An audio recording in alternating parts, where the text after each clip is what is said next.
Caroline Whitmore had always believed in planning. It was what kept her grounded through the storms of life. The meticulous budgeting, the color-coded calendar stuck to her fridge, the tidy stack of envelopes she labeled for groceries, gas, and the rare indulgence of books or pastries. She had no need for extravagance. Security, not sparkle, was her luxury. She'd been teaching American literature at Jefferson High School for over 25 years. Her students knew her as the teacher who still made them read The Great Gatsby out loud and underlined every metaphor as if it carried the weight of survival. Maybe, for her, it did. Caroline had built a quiet life with her husband Mark, a financial advisor whose clean suits and even cleaner credit reports made her feel safe. They had met in their 30s, she skeptical after a few broken hearts, he charismatic with a disarming smile and a supposed fondness for strong women. For almost 2 decades, they lived what outsiders would call a good life. No children, but a shared dog named Milo, vacations in state parks, and weekend breakfasts with just enough bacon. When Caroline turned 50, the idea of early retirement stopped being a dream and became a spreadsheet. With no debt, a modest pension ahead, and her 401k humming along steadily, she planned to buy a cabin by Lake Verona. Not flashy, just quiet. Somewhere she could write poetry, tend a small garden, and forget the years of red pens and parent conferences. She called it her peace place. Mark was supportive, or at least he pretended to be. He reviewed her numbers with furrowed brows and little nods of approval. He made suggestions, adjusted percentages, and even talked about finally joining her in yoga class when they moved upstate. But one Wednesday morning in early spring, everything shifted. It began with a letter, an official one, with a blue header and an urgent tone. Caroline had returned from the grocery store, a paper bag of lemons in one hand, when she noticed the envelope on their foyer table. Mark had left early for a client meeting. Milo barked once and settled back onto his favorite rug. She opened the letter absent-mindedly, expecting a boring notice or pension update. Instead, the words swam on the page. Your retirement fund has been fully withdrawn as of March 3rd, 2023. If this was not authorized, please contact us immediately. Caroline stood frozen in the hallway, her throat tightened. She read the sentence again, then a third time. She dropped the lemons. They rolled in different directions, some thudding against the wall. Mark must have made a mistake, she thought, or maybe this was some banking error. Surely there was a logical explanation. There always was. She reached for her phone and called the helpline. The line buzzed for nearly 8 minutes before a weary-sounding man named Gary answered. Yes, ma'am, Gary said. I see here a complete withdrawal was made electronically. It shows authentication from your home IP address, and it was split into 2 accounts, both under the name Mark Whitmore. Caroline blinked, as if the name had come from someone else's life. But I didn't authorize that, she whispered. That's my retirement. I'm sorry, ma'am. It was marked as a joint account. Legally, he had access. She hung up without remembering to thank him. The next few hours blurred. She pulled open desk drawers, checked her laptop, scoured email records. Everything matched. Every transaction had been authorized weeks ago. Thousands of dollars drained in small but steady waves until there was nothing left. By the time Mark walked in that evening, Caroline was sitting in the dark, hands clenched around a manila folder filled with printouts. He looked surprised, and then guiltily annoyed. What's going on? He asked, shrugging off his coat. Caroline didn't answer right away. Her voice felt like a match she wasn't ready to strike. She slid the folder across the table. Mark opened it. His eyes moved fast, too fast. What is this? He said, but the lie was already wilting in his throat. You took my future, Caroline said, her voice low. It wasn't like that, he snapped. It's complicated. But it was. And the worst part was, Caroline didn't even ask why he needed the money. Not yet. Because deep down, she already feared the answer. Caroline sat in the velvet-covered pew of St. Teresa's church, her back ramrod straight, legs uncrossed, hands folded in her lap. Sunlight filtered through stained glass windows, painting the aisle in hues of ruby and sapphire. The scent of lilies and incense hung heavy in the air. Once she'd loved churches, taught her students about Chaucer's Pilgrims and Austen's Moral Arcs. Now, each polished pew was a reminder of betrayal. The congregation hushed as the bridal party entered. Caroline recognized the soft ripple of satin and the flourishes of stringed instruments. This was no humble affair. The altar was festooned with white roses and silk ribbons that fluttered like ethereal spirits. She had expected a modest ceremony. Mark and Lena had always claimed simplicity, but the guest list read like an exclusive registry. Her husband's wealthiest clients, socialites from the country club, and even the mayor's wife, all seated in reserved pews with engraved plaques. Deep breath, she thought. Steel yourself. You are here to watch the truth unfold.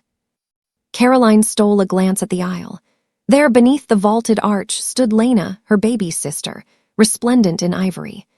Lena's hair was piled high, delicate tendrils framing a porcelain face, eyes bright with tears of joy. Caroline remembered the impish little girl who used to ride her shoulders, singing the wrong words to nursery rhymes. The sister who borrowed her favorite sweater and never returned it. That girl was gone. Standing beside Lena was Mark, looking both proud and incredulous. His tailored tuxedo fit perfectly, shoulders squared, posture erect. He whispered something in Lena's ear and the bride laughed, a soft giggle that stabbed Caroline's heart. For a moment, she saw it. The flash of impulsive desire in Mark's eyes, the treacherous thrill of forbidden fruit. Caroline's own dress was unobtrusive. Slate gray silk with three-quarter sleeves, hem just brushing her ankles. She'd chosen it deliberately, a neutral nod to decorum, distancing herself from ostentation. Her hair was pinned back in a simple twist, minimal jewelry to avoid attracting sympathy or suspicion. She refused to give them the spectacle of her ruin. The ceremony began. Lena's vows spilled like poetry, each sentence gilded with promises of eternal devotion.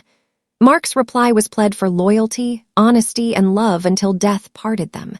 Caroline's pulse pounded. Dishonesty had already fettered their bond. When the officiant pronounced them husband and wife, applause thundered. Caroline managed polite claps, her mask unwavering. She watched the couple share their first kiss beneath the vaulted ceiling, their lips meeting in a public pretense of unity. She imagined the billions that had changed hands behind closed doors, her savings funding the floral arrangements, the photographer's six-figure contract, the designer gown that cost more than her monthly salary. Rehearsed calm, she reminded herself. She would need all her wits intact.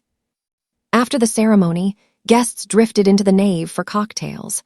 Caroline slipped through the crowd, nodding at acquaintances and forcing polite smiles.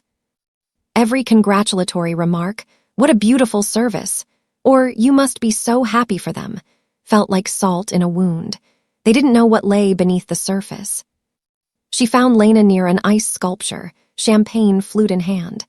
The bride's friends crowded her, cooing over the cascade of lace and pearls. Caroline approached, took a slow sip of bubbly, and waited until the moment ripened. Lena looked up radiant. "Caroline!" she exclaimed, stepping forward. She opened her arms in a welcoming gesture. "I'm so glad you're here." Caroline maintained a serene expression. "Thank you for inviting me," she said mildly. "It's quite lovely." Lena clasped her sister's hands. "I hope you like the gift I picked out." The words settled like an echo. Gift, of course. Caroline's pulse quickened. She could feel the tension coiling in her chest. "Oh, really?" Caroline replied. "I haven't had a chance to see it yet." "Let me show you," Lena beamed, and led her to a display table. There, champagne coughed from tiers of flutes, hors d'oeuvres shone on silver trays. At the center sat a single white box, tied with a broad ivory ribbon. No name. Caroline hesitated, then lifted the lid. Inside lay a compact leather-bound book, its cover embossed. "For the new beginning." Beneath it, a red velvet pouch. Caroline drew out the pouch. It held a key small antique with a heart-shaped bow. Lena leaned close.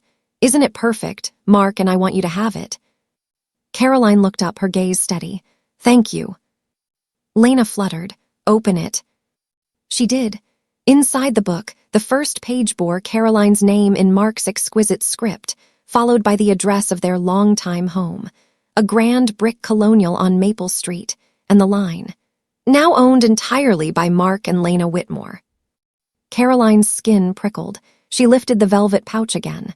A key, she murmured, to the house on Maple Street. Lena nodded. We thought you'd appreciate keeping something from your old life. Caroline's jaw tightened. She closed the lid gently and slid the box shut. She handed it back. I appreciate it. Lena's smile faltered. You do like it. I treasure my memories of that house, Caroline said softly, but it seems my ownership has changed. Lena's eyes flicked to Mark, who had drifted over with 2 flutes of champagne.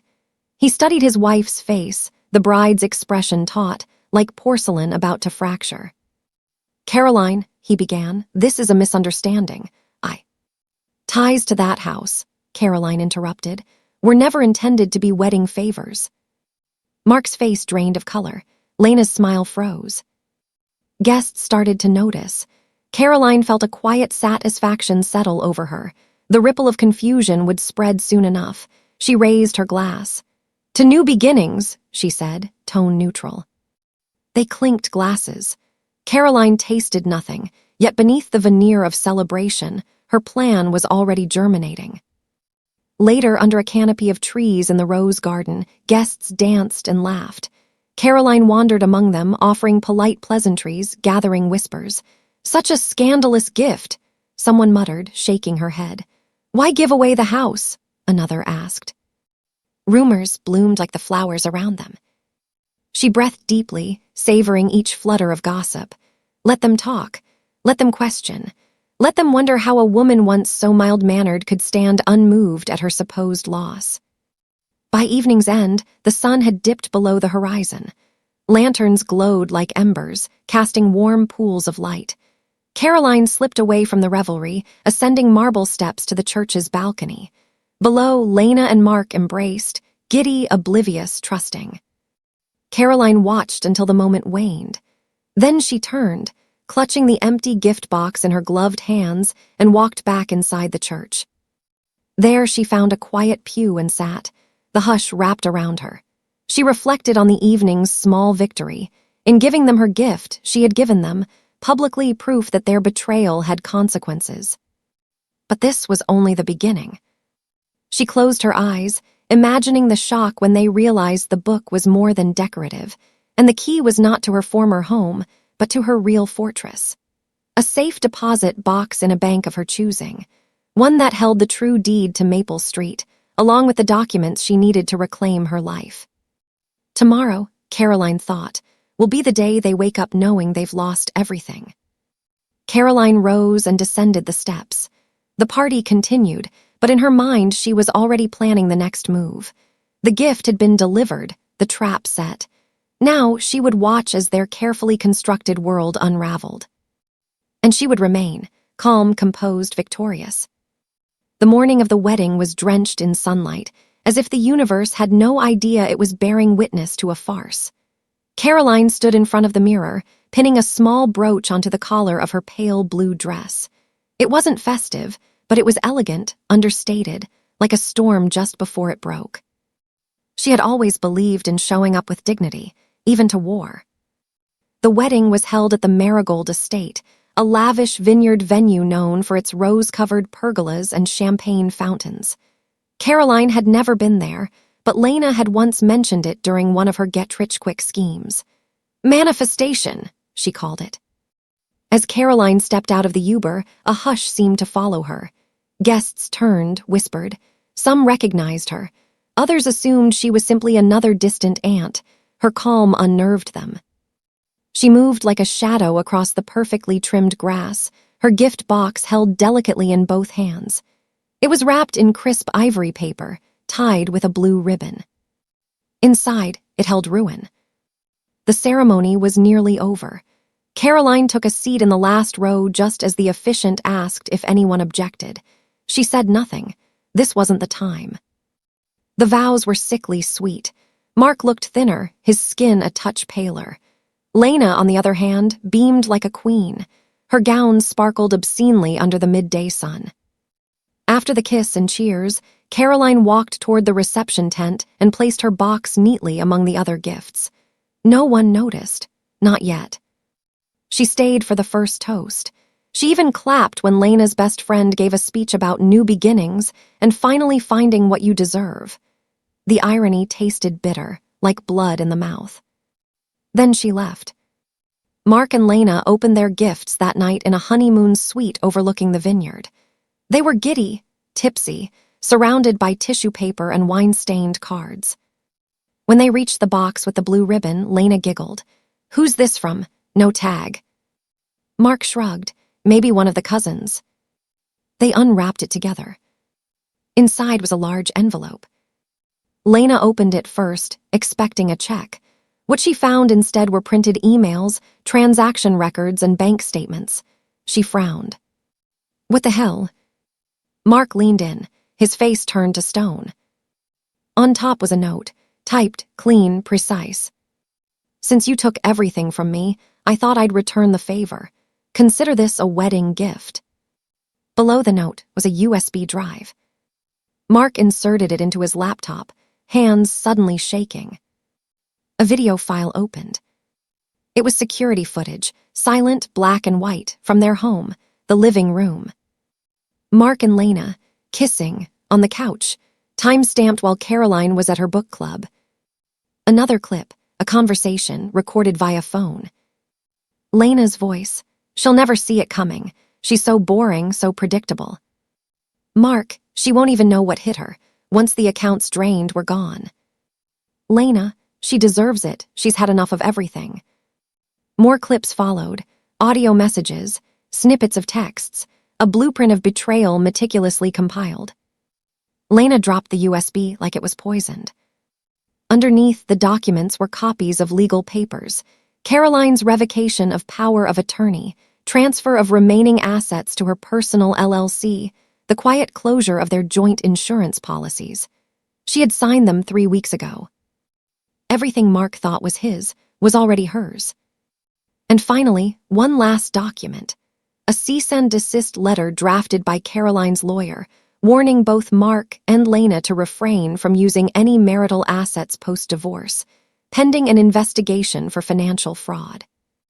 Mark stood up, hands trembling. His glass shattered as it slipped from his grip. We're screwed," Lena whispered, voice hoarse. Mark didn't reply. He was staring at the door like something monstrous might walk in. But there was no need. Caroline had already delivered her gift. And it was the kind that kept on giving. The fallout began within 24 hours. By Monday morning, Caroline's gift had taken on a life of its own. The video clips she'd left on the USB drive, especially the audio recordings, had leaked. Caroline didn't know how, and she didn't care. Some said it was a hacker, others whispered that she leaked it herself. The truth was simpler. She'd sent copies to her lawyer and a trusted journalist friend, just in case. One of them had done the dirty work for her.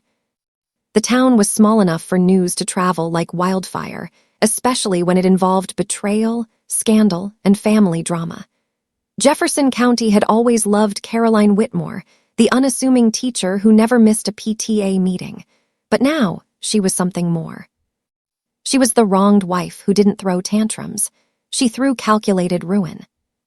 The local news site ran a headline that read, "Teacher outsmarts cheating husband and sister with brutal wedding day twist." By lunchtime, her inbox was flooded.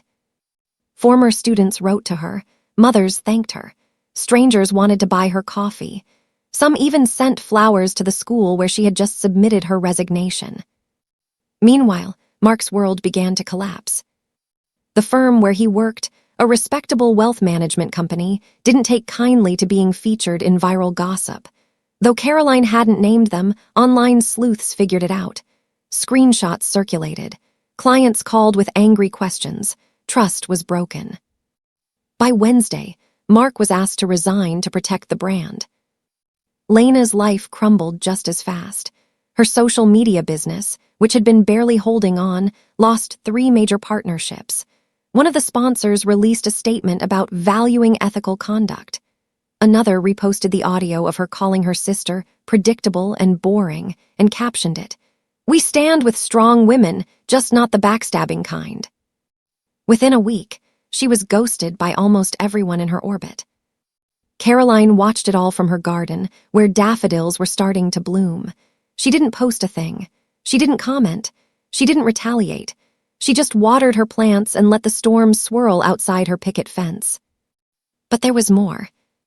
Hidden beneath the financial documents Caroline had uncovered during her late-night investigations was something deeper, an old transaction, one that had been cleverly disguised. Mark had forged Caroline's signature on a life insurance beneficiary update, trying to reroute the entire policy to Lena. He had gone to a small notary office 2 towns over, where no one knew them. He defaked the paperwork in such a sloppy way, it was almost laughable. Caroline handed the evidence to her attorney. And then, with a calm breath, she filed 2 lawsuits, one for fraud against Mark and another against Lena for conspiracy and civil theft. The legal community in Jefferson County hadn't seen a case like this in years.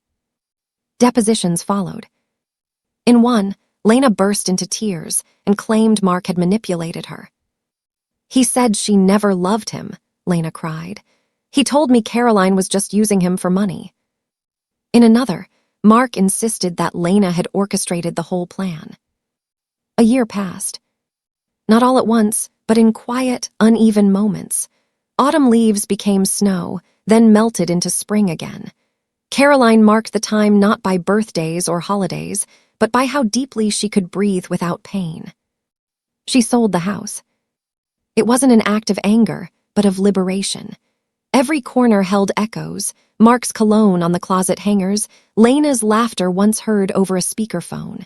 She wanted clean air, uncluttered space. With the settlement money and her remaining pension untouched, she bought a charming craftsman on the other side of town. Smaller, brighter, hers. She painted the front door yellow. Neighbors waved. Children rode by on bikes. She planted lavender and mint and let Milo run leash-free in the fenced yard. She found herself humming again while making coffee, a soft melody with no name. That was new. The lawsuits were over, but their impact lingered. Lena moved to another state, somewhere humid and anonymous. She tried to rebuild, starting a podcast about resilience that quietly flopped after 3 episodes. Caroline didn't listen. She didn't need to. Mark filed for bankruptcy. His name appeared in one last article. Former advisor faces industry blacklist after scandal. He, too, disappeared. But Caroline didn't feel triumphant. She felt finished. One afternoon in June, she stood in the back room of her new home, now transformed into a writing studio. Her old English literature books lined the walls. A typewriter sat on the desk, not for use, but for sentiment. Her laptop was open, cursor blinking on a fresh page. She was writing again. Not about them. About women who came back from the edge, who lost everything and gained themselves. About rebirth. That summer, she taught a workshop at the community center. Women, most older than her, sat in a circle with open notebooks and open hearts. They shared stories they had never said aloud. Some cried, some raged, some simply nodded. "You don't need revenge," Caroline told them. "You need the truth and the courage to rebuild from it." They called her wise. She felt finally whole. One evening, as the sun dipped below the horizon, she sat on her porch with a cup of chamomile tea. Milo rested at her feet. A breeze played with the pages of the book in her lap. She wasn't married. She wasn't wealthy. But she was free. A neighbor waved from across the street. Caroline waved back. And as fireflies blinked in the dusk and laughter echoed faintly from a backyard down the lane, she whispered to herself, "This is peace, and it tastes sweeter than anything they ever took from me." She leaned back, closed her eyes, and smiled. Not because everything was perfect, but because she was. She wanted the account drained, he said bitterly. I just followed her lead. They turned on each other faster than Caroline expected. It was pathetic, but also strangely satisfying. One night, as Caroline walked Milo around the neighborhood, she passed by her old friend Delia's house. Delia came out with a bottle of wine and 2 glasses. I've never seen a takedown that elegant, Delia said, toasting her. Caroline smiled softly. It wasn't revenge, not really, it was self-respect. Delia laughed. Honey, whatever it was beautiful. Caroline sipped the wine, looking up at the stars. She thought about the cabin she'd dreamed of, the peace place. And for the first time, she realized peace didn't always come in the form of solitude or lakeside sunsets. Sometimes, it came in the quiet collapse of everything that no longer served you. Caroline didn't expect the town to rally behind her. She had prepared herself for isolation, for awkward glances at the grocery store or whispered conversations behind cafe counters. But the opposite happened. People she hadn't spoken to in years came forward, not to pry, but to stand with her. At the local library, the head librarian offered her a private room anytime she wanted to write or just escape. The grocer at Miller's Market gave her free produce for a week. The high school students she once taught formed an online support group and wrote anonymous letters of admiration, thanking her for showing what strength could look like in silence. One afternoon, while picking up supplies at the hardware store, a man approached her cautiously. It was Mr. Langdon, the retired sheriff. You held your ground better than some men I've seen on the front lines, he said, tipping his hat. Your sister and that husband of yours forgot who they were messing with. Caroline offered a modest smile. I didn't do anything violent. No, he replied. You did something better, you let the truth speak. The words stayed with her. Soon, the media caught wind of the story. Not national outlets, but small independent blogs and YouTube channels that relished real-life drama. A retired journalist named Bonnie Finch published an in-depth piece titled, How One Woman Turned Betrayal into a Blueprint for Boundaries. It went viral in a matter of days. Caroline declined interviews, but the article became gospel in her town. Her story wasn't one of rage, it was one of reclamation. People weren't applauding her pain, they were applauding her poise. Meanwhile, the lawsuits moved forward. Mark tried to fight it at first. He hired a lawyer who was flashy and aggressive, the kind who liked to intimidate. But Caroline's legal team was composed, meticulous, and ruthlessly kind. They didn't just prove fraud, they narrated it. During the court proceedings, Caroline never raised her voice. She dressed in gray or navy and carried a small notebook. She took notes, looked judges in the eye, and refused to let shame touch her. It wasn't hers to carry. At the hearing, Lena arrived wearing sunglasses indoors and trembling hands. Her once brazen confidence was now chipped and hollow. In testimony, she said, I didn't know it would go this far. I thought she'd just cry and move on. To that, Caroline simply said, You underestimated me. Mark fared no better. The court ruled in Caroline's favor. Mark was fined, stripped of license, and faced civil penalties that would likely follow him for a decade. Lena was ordered to pay restitution, though everyone knew she wouldn't be able to. Still, the judgment was public, and it mattered. It meant Caroline had won, not just in dollars, but in dignity. A month later, the mayor himself invited Caroline to speak at a local women's leadership luncheon. We could all use a bit of what you've got, he said, handing her the mic. Caroline stood before a room of women, young, old, newly divorced, recently widowed, and told the story not of betrayal but of rediscovery. I lost a husband, she said, and a sister, but I found my voice, and I will never give that up again. Applause thundered through the room. As she stepped down from the stage, Caroline realized she no longer needed the cabin by the lake. Her peace was already here. Not in retreat, but in rising.